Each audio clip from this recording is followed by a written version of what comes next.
Good afternoon.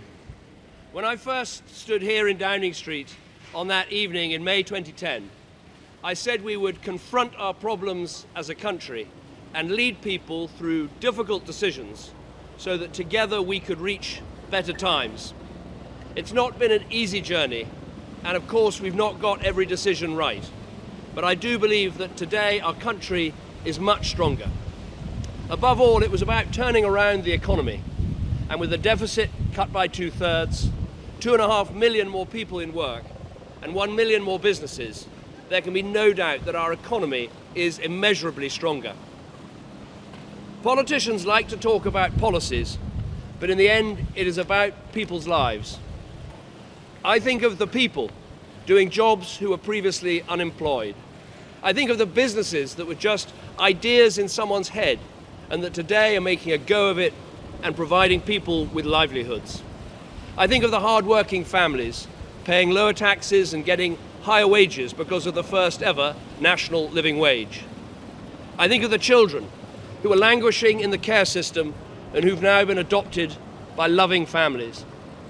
I think of the parents now able to send their children to good and outstanding schools, including free schools that simply didn't exist before.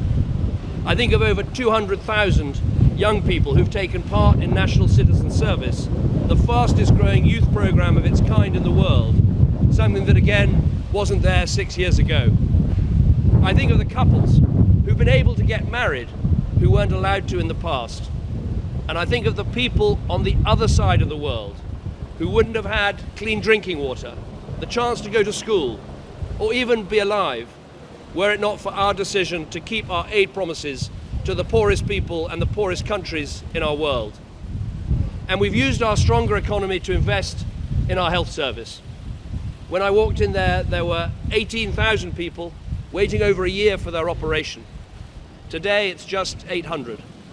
Too many, still too long, but our NHS is a national treasure and one whose staff perform miracles, as I've seen, every day. And we've strengthened our nation's defences, with submarines, destroyers and frigates, and soon aircraft carriers rolling out of our shipyards to keep our country safe in a dangerous world. These are the choices and the changes that we've made. And I want to thank everyone who's given so much support to me personally over these years. The incredible team at Number 10, the civil servants whose professionalism and impartiality is one of our country's greatest strengths, and my political advisors, some of whom have been with me since the day I stood for my party's leadership 11 years ago. I want to thank my children, Nancy, Elwyn and Florence, for whom Downing Street has been a lovely home over these last 6 years. They sometimes kick the red boxes full of work. Florence, you once climbed into one before a foreign trip and said, "Take me with you." Well, no more boxes. And above all, I want to thank Samantha, the love of my life. You have kept me vaguely sane, and as well as being an amazing wife, mother, and businesswoman, you have done something every week in that building behind me to celebrate the best of voluntary service in our country. We will shortly be heading to Buckingham Palace to see Her Majesty the Queen, where I'll tender my resignation as Prime Minister, and I would advise Her Majesty to invite Theresa May to form a new administration. I'm delighted that for the second time in British history, the new Prime Minister will be a woman, and once again, a Conservative. I believe Theresa will provide strong and stable leadership in fulfilling the Conservative manifesto on which we were elected, and I wish her well in negotiating the best possible terms for Britain's exit from the European Union. Let me finish by saying this. The spirit of service is one of this country's most remarkable qualities. I've seen that service day in, day out in the incredible work of our armed forces, our intelligence agencies, and our police. It is something I always knew, but as Prime Minister, you see it so directly that it blows you away. And of course, writing those heartbreaking letters to the families who've lost loved ones is a poignant reminder of the profound scale of what these men and women give for us in the defense of our freedoms and our way of life. We must never forget that.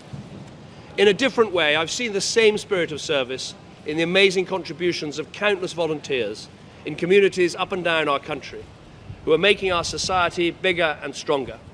And I'm proud that every day for the past 2 years, I've used the office of Prime Minister in a non-political way to recognise and thank almost 600 of them as points of light whose service can be an inspiration to us all. For me, politics has always been about public service in the national interest. It is simple to say, but often hard to do. But one of the things that sustains you in this job is the sense that, yes, our politics is full of argument and debate, and it can get quite heated. But no matter how difficult the decisions are, there's a great sense of British fair play, a quiet but prevailing sense that most people wish their Prime Minister well and want them to stick at it and get on with the job.